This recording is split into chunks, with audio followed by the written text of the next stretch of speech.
이런 형태의 볼 배치 너무 자주 만나시죠? 그런데 어떻습니까? 고수분들이야 완벽하게 이해하시겠지만 입문한 지 얼마 되지 않거나 수지가 낮은 우리 동호 회원님들은 칠 때마다 헷갈리는 경우가 많은 게 사실입니다. 이런 볼은 옆으로 제각 돌리기에도 많이 나오고 또 뒤돌려치기 짧게 치는 형태에서도 많이 나옵니다. 그렇죠?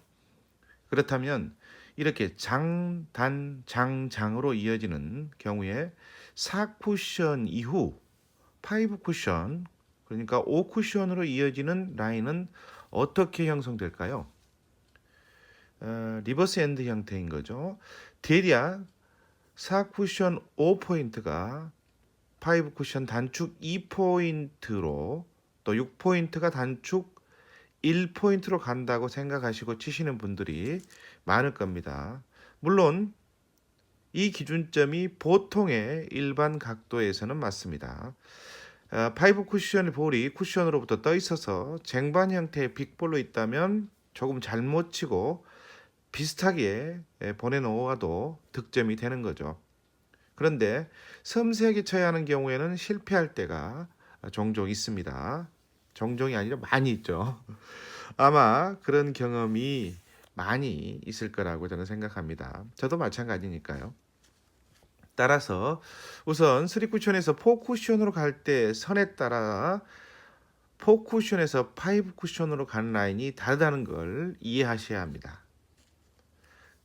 그렇다면 이 선은 어떻게 이해해야 할까요? 물론 이제 입사각이 달라지기 때문에 반사각도 달라지는 형태다 이렇게 이해하는 거죠.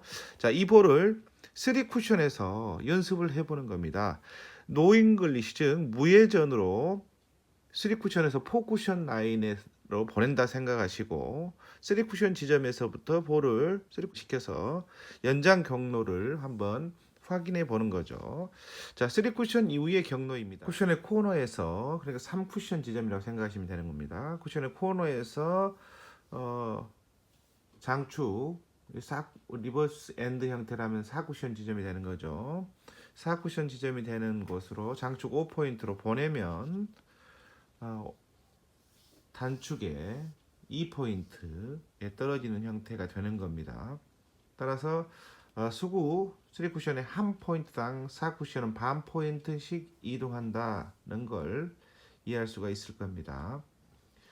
사실 이 선은 짧은 옆으로 제각 돌리기와 짧은 뒤돌려치기 3쿠션 이후의 궤적 그리고 장장단으로 이어지는 W 형태의 궤적을 이해하시는데도 많은 도움이 되실 겁니다. 이제 장장단으로 이어지는 W 형태라니까 헷갈리시는 분이 계실 텐데요. 근데 지금 이 기준은 3쿠션 이후에 4쿠션으로 가서 4쿠션 이후에 리버스 핸드 형태로 떨어진 선을 지금 설명하기 위해서 이와 같은 방식을 쓰는데 사실은 3쿠션 이후에 4쿠션으로 가고 5쿠션으로 이동하는 방식이 아니라 그냥 3쿠션 지점이 1쿠션으로 출발하는 형태의 더블을 말씀드리는 거예요. 그런 경우에도 이 선의 궤적을 알고 있으면 많은 도움이 된다는 겁니다. 물론 이 선의 경우는 노잉글리시로 보내보기 때문에 실제로 3쿠션 이후에 제각 돌리기나 되돌리치기 형태에서 회전을 많이 주고 치는 경우가 있지 않습니까? 그때와는 약간의 차이가 분명히 있습니다.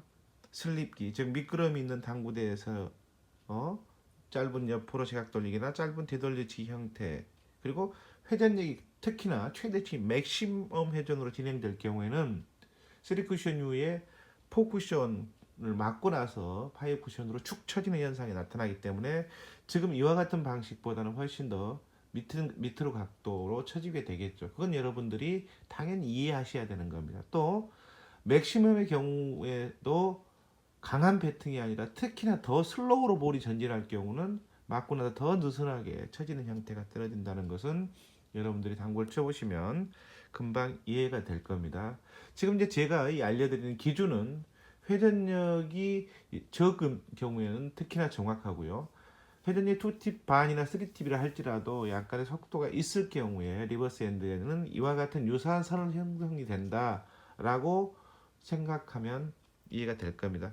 여러분 그 노잉글리시 선으로, 그러니까 무회전 선으로 4의 2선, 2의 1선, 8의 4선으로 칠 때 역회전을 두고 우리가 흔히 말하는 리버스를 칠 때와 같은 라인이다, 같은 형태의 원리다라고 이해하면 더 빠르겠죠.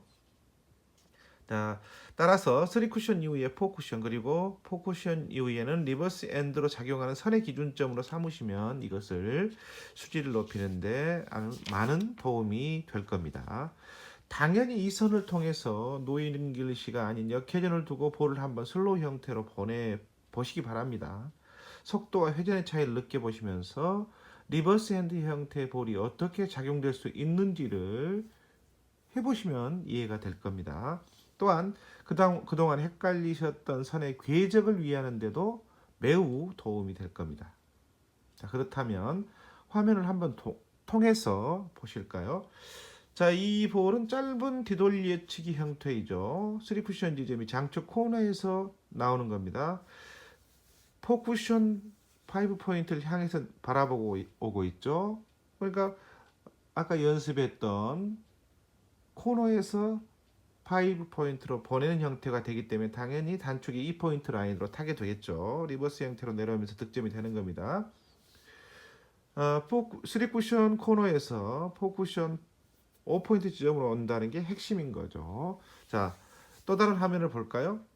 짧은 제각 돌리기 형태입니다. 이번에는 3쿠션 지점이 1포인트에서 나오는 지점입니다.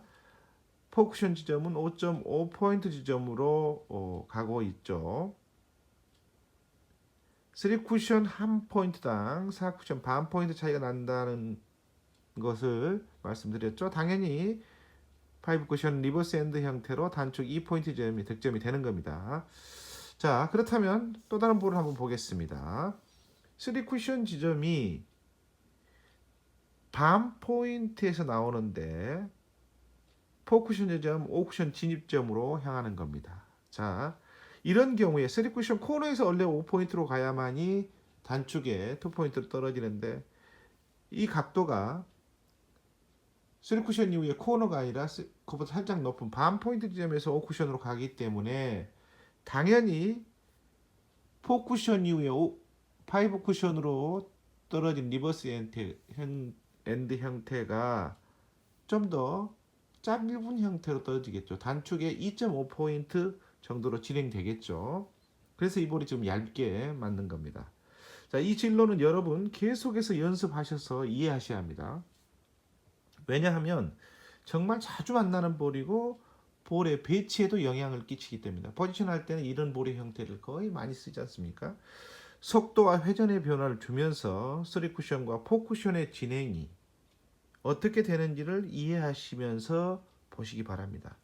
득점도 득점이지만 3쿠션 지점을 1쿠션 지점으로 바꿔서 진행하는 장장단이나 장장단장의 더블을 구사할 때도 이런 볼의 진의 경로를 이해하면 정말 많은 도움이 됩니다.